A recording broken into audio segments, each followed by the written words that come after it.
Gérald voulait que j'expliquais un peu ce qui se passait par rapport à ces toiles-là. C'est pas compliqué. J'étais un peu amateur de vente de garage. Puis on avait un mur vide. Ça fait que j'achète des toiles. 1 $, 2 $. Ça va.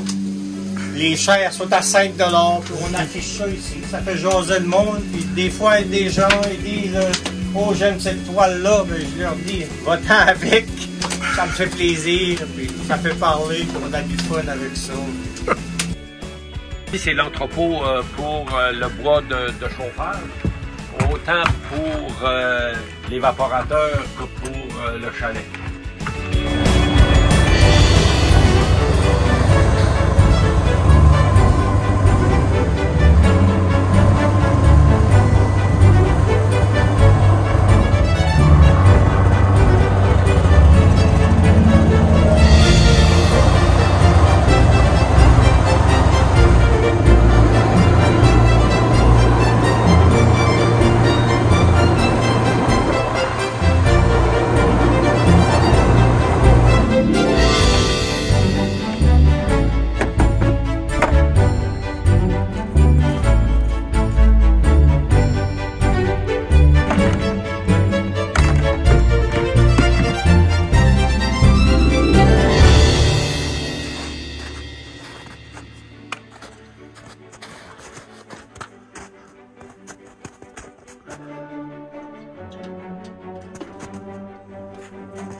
À 180 en taille.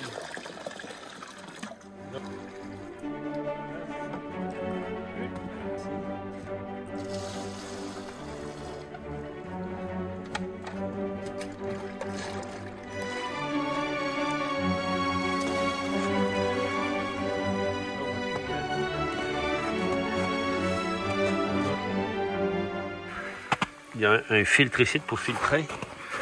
Puis on peut te voir la boîte, pas si ça fait beau à filmer.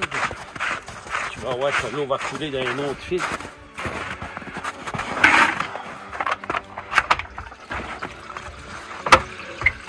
Là, il y a un filtre ici, l'eau coule dans un filtre là, puis il y a un autre filtre là-bas.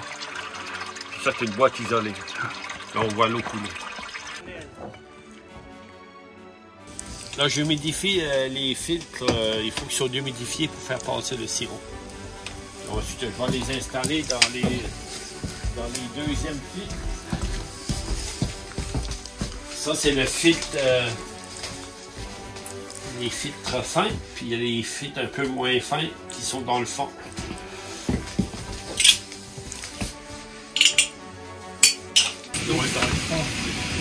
L'entrée d'eau est contrôlée par une flotte qui garde le niveau d'eau égal en tout temps dans la panne.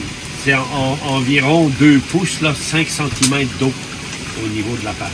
Pour un écume qui se forme lors du bouillage, ça fait qu'on l'enlève. Une petite explication pourquoi que le sirop descend par densité dans les pannes. L'eau rentre ici à l'état qu'elle sort de l'érable.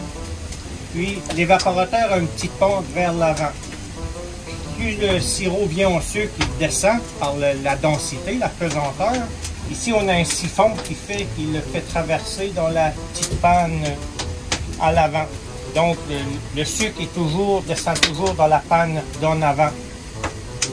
Quand cette panne-là est rendue au niveau d'un sucre, qui est à environ 104 degrés normalement, nous on le fait à 106 environ pour un sirop plus épais. C'est meilleur sur les crêpes. On enlève le siphon. À ce moment-là, on peut sortir notre sirop, on retire notre petite panne pour faire du sirop alentour à 106 degrés.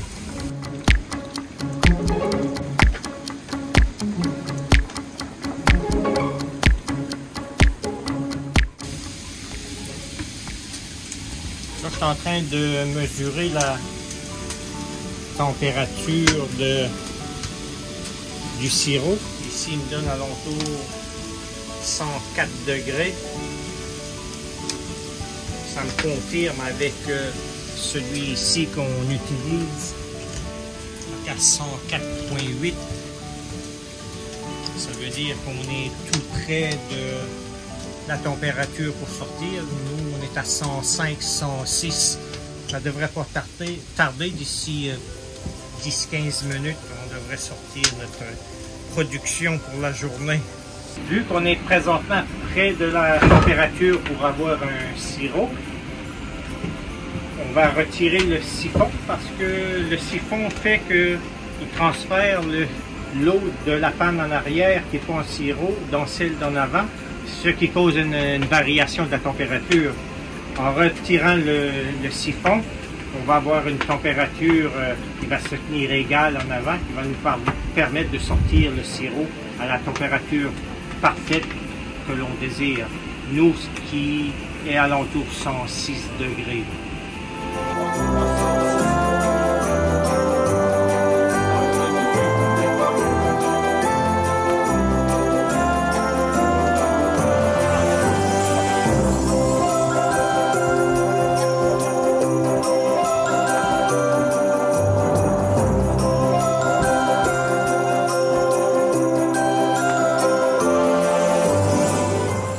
D'être mieux que ça, là.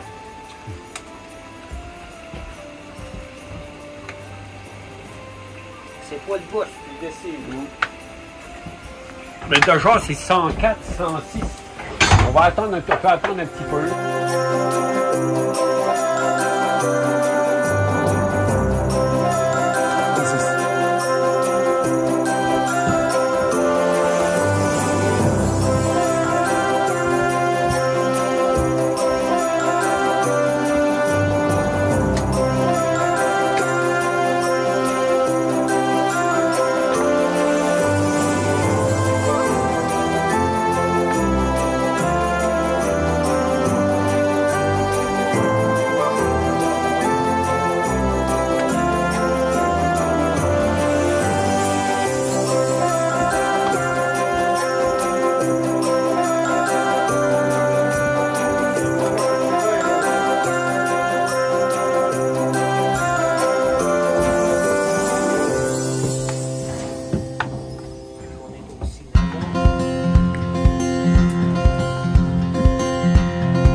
On fait le transfert du produit fini.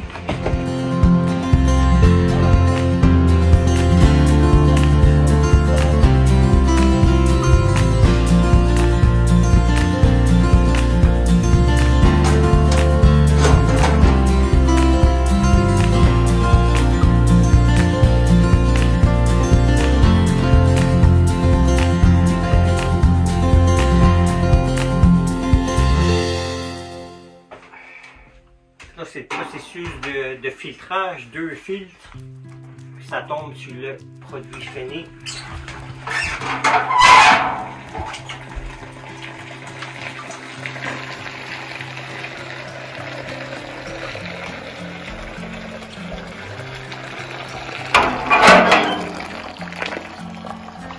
Ici, on a deux filtres. Parce qu'avec un filtre, souvent ça suffit pas pour enlever toutes les impuretés.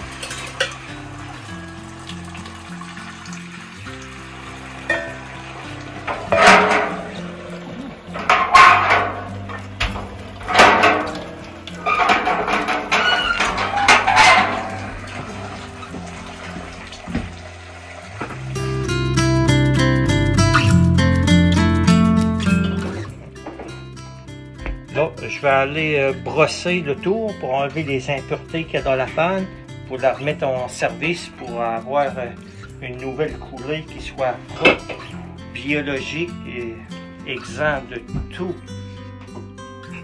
qui pourrait être mauvais. Présentement, on est dans le processus de laver la panne entre chaque coulée pour essayer de se garder un sirop le plus propre possible, puis le moins foncé possible. Parce qu'on sait que plus la saison avance, plus le sirop va foncer par lui-même. Ça fait plus la panne est propre, plus on aura un sirop de qualité.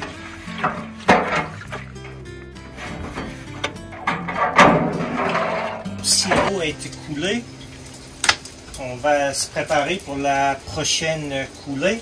Là, il faut transférer l'eau de la panne arrière dans la panne avant. J'ai mis ma panne de côté. Je vais installer le siphon.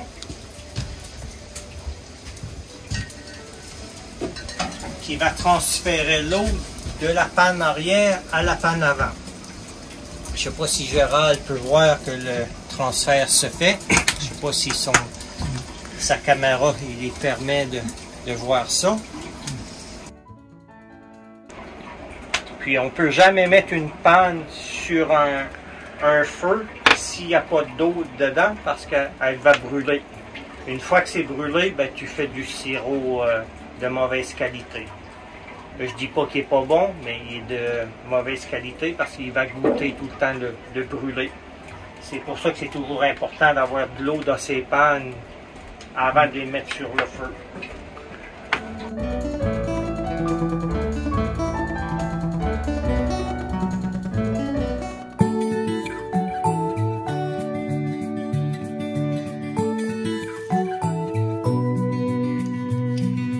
If I had 1,000 tongues, I would sing with everyone.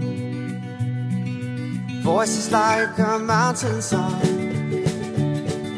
sing you are my only one.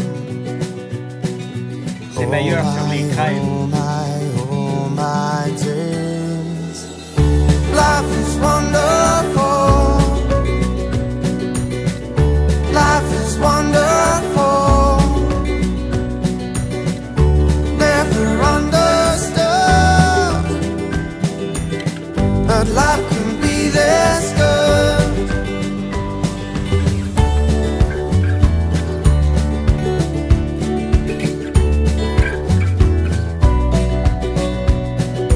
I would launch 1,000 ships just to be about your lips,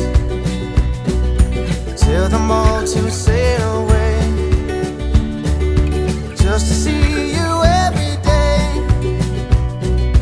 Oh my, oh my, oh my days. Life is wonderful. Life is wonderful.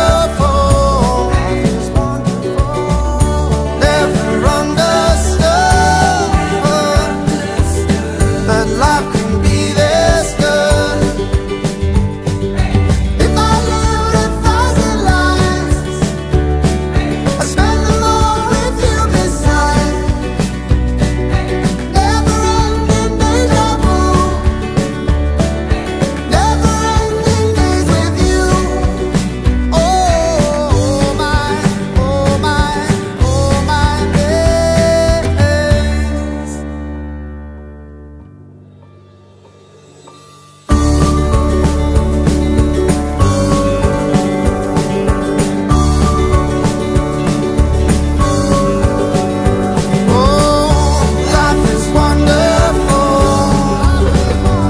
Merci Roger et Hervé de me permettre de me sucrer le bec. Never